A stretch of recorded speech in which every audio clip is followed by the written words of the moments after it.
Red book ఏముంది sir? దీంట్లో ఏం తప్పు ఉంది సార్? రాజ్యాంగం ప్రకారం జరిగింది, అందరికీ తెలుసు.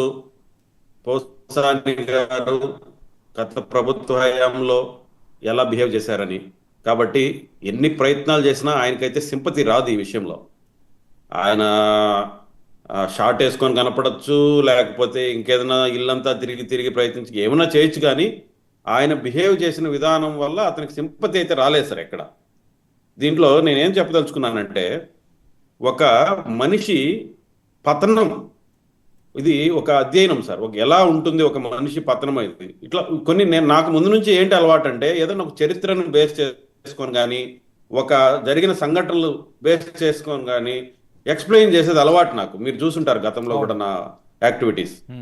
ఎందుకు ఇది కూడా ఒక బెస్ట్ ఎగ్జాంపుల్. ఒక మనిషి పతనం ఎలా ఉంటుంది అనేది ఇప్పుడు తరంకి మీరు ఎక్స్ప్లెయిన్ చేయాలి. గత హాఫ్ అన్ అవర్గా మీరు గడ్డ పెట్టారు, అందరికీ ఎక్సలెంట్గా పెట్టారు. నేను ఇంకొక యాంగిల్లో చెప్తా. ఏంటంటే, పోసాని కృష్ణ మురళి గారి గురించి మాట్లాడితే, దాదాపు 33 సంవత్సరాలు ఈ సినీ ఇండస్ట్రీలో ఉన్నాడు సార్. కొన్ని వందల సినిమాలకి ఆయన రచయితగా పనిచేశాడు. అట్లాగే నిర్మాతగా ఉన్నాడు, దర్శకుడుగా ఉన్నాడు. సినిమా ఫీల్డ్కి సంబంధించి ఆయన అనుకునుంటే అలాగా మిగిలిపోయి ఉండొచ్చు ఒక గొప్ప వ్యక్తిగా.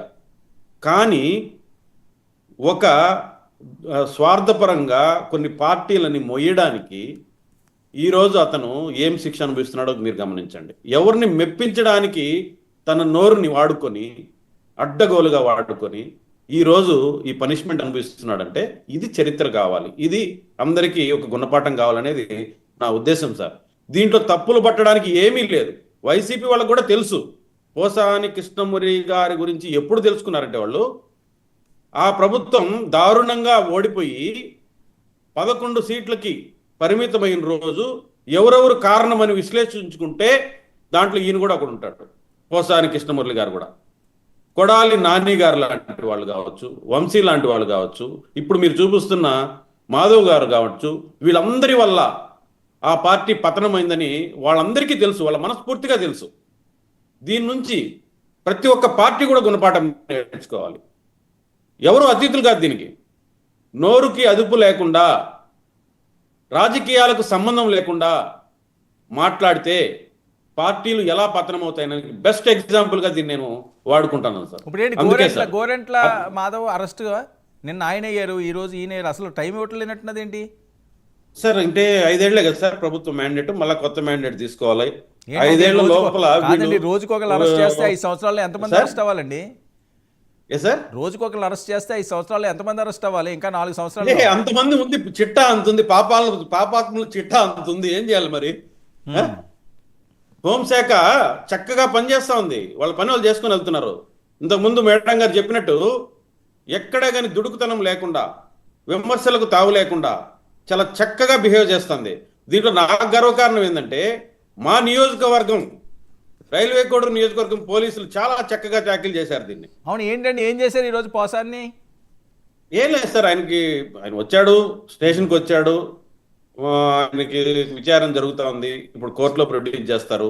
యాజ్ పర్ లా ఎలా ఉందో అలా జరుగుతుంది తప్ప గతంలో కాదు. కానీ నేను అనేది ఏంటంటే, ఆయనకి ఏమేస్తారని కాదు, గందరగోళం ఏమన్నా అయ్యిందా? అంత సైలెంట్ గా ఏం లేదు సార్. అక్కడికి వచ్చి మాట్లాడేది ఇప్పుడు అన్నట్టు కెమెరా ఆఫ్ అయింది ఒకసారి. ఓకే, మాట్లాడండి సార్. పార్టీ అధినాయకులు వాళ్ళ ప్రెజర్తో అక్కడికి వచ్చి కొంతమంది వెయిట్ చేస్తున్నారు తప్ప ఏం చెప్తారు సార్? ఏం సమర్థించుకుంటారు సార్?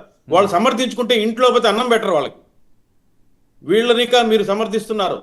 ఇలా ఫ్యామిలీని రోడ్డు మీద తీసుకొచ్చిన వాళ్ళకి మీరు సమర్థిస్తున్నారని ఇంట్లోకి పోతే చివాట్లు పెడతారు వాళ్ళకి. కాబట్టి ఎవరన్నా వస్తే కట్టస్థిగా మీరు చెప్పినట్టు ఆ పార్టీలో ఉన్నాం కాబట్టి వాళ్ళ కోసం మద్దతుగా ఉన్నట్టు యాక్షన్ చేస్తారు తప్ప బయటకు వచ్చి దీంట్లో ఎవరిని కాపాడుకునేదానికి ఏం లేదు. ఇప్పుడు మీరు గమనించారు, జగన్మోహన్ రెడ్డి గారు ఫోన్లో మాట్లాడారు ఆ మహాతల్లితో. మీకేమనిపించింది చెప్పండి? ఆయన తప్పక మాట్లాడాడు. మేము ఉన్నామా, మేమందరం ఉన్నామా అంటే క్యాజువల్. ఆమె ఏదో మురిసిపోతూ ఉంటుంది, ఈయన ఏదో బయట తీసుకొస్తారు. ఏం తీసుకొస్తారు సార్? ఆ రోజు చెప్పుండాలి సార్. కృష్ణమురళి గారు, మీరు ఇలా మాట్లాడకూడదు, ఫ్యామిలీని ఇలా తీసుకురాకూడదు, మీరు ఏమన్నా ఇలాంటి తప్పులు చేస్తే పార్టీ బదనాం అయిపోతుంది, కాబట్టి నోరు అదుపులో పెట్టుకోండి అని ఆ రోజు చెప్పుంటే ఇంత దూరం రాదు కదా. ఈ రోజు ఆయన ఫోన్ చేసి ఆమెని మోసగిస్తున్నారు.